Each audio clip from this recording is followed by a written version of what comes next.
नमस्कार दोस्तों, कैसे हैं आप लोग। उम्मीद करती हूँ कि आप लोग स्वस्थ होंगे, मस्त होंगे और व्यस्त होंगे। दोस्तों, आज मैं बहुत ही मज़ेदार जिउतिया की गीत सुनाऊंगी, तो वीडियो को लाइक करना ना भूलें और अपने दोस्तों के साथ भी शेयर करें ताकि वो भी इसका आनंद उठा सकें। तो चलिए गीत सुनिए और आनंद लीजिए। मोरे पीछवर माए का पाकड़े का पेड़वा हो किते ही तरवाना हो किते ही तरवाना। एक रोवेली तिरियवा हो किते ही तरवाना।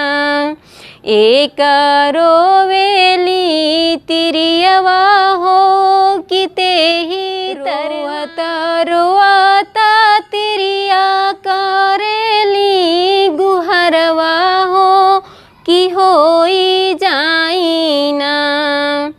रोता रोता तिरिया करेली गुहरवा हो कि होई जाइना, हो कि होई जाइना। सियो मैया हमारो सहैया हो कि होई जाइना। सियो मैया हमारो सहैया हो कि होई जाइना। किया हम माराली गैया भैंसिया हो कि किया हमना, हो कि किया हमना।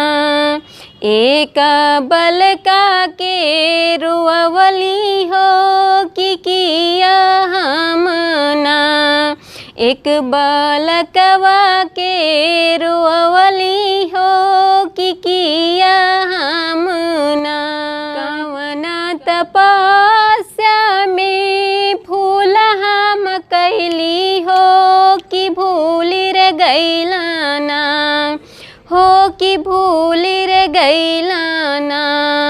जीत वाहन बाबा देवे के बलकवा हो कि भूली रे गैलाना, हो कि भूली रे गैलीना। सियो मैया देवे के बलकवा हो कि भूली रे गैलीना। सियो मैया देवे के बलकवा रे कि भूली हो गैलीना। चरा पसारी हम मांगत बाड़ी भिखिया हो कि देई हो देईना, हो कि देई हो देईना। हमरा गोदी में ललनवा हो कि देई हो देईना।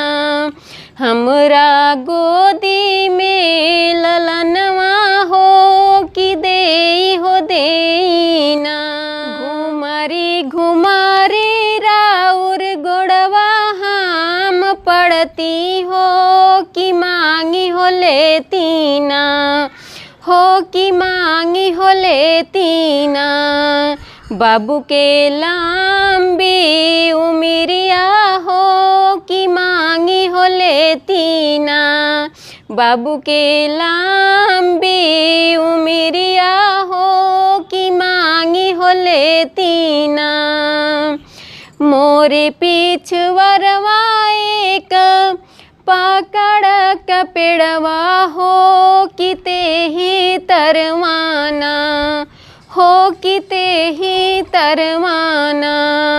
एक रोवेली तिरियवा हो किते ही तरवाना। एक रोवेली तिरियवा हो किते ही तरवाना। सियो मैया होई जाई सहैया हो किते ही तरवाना। सियो मैया होई जाई सहैया हो किते ही तरवाना।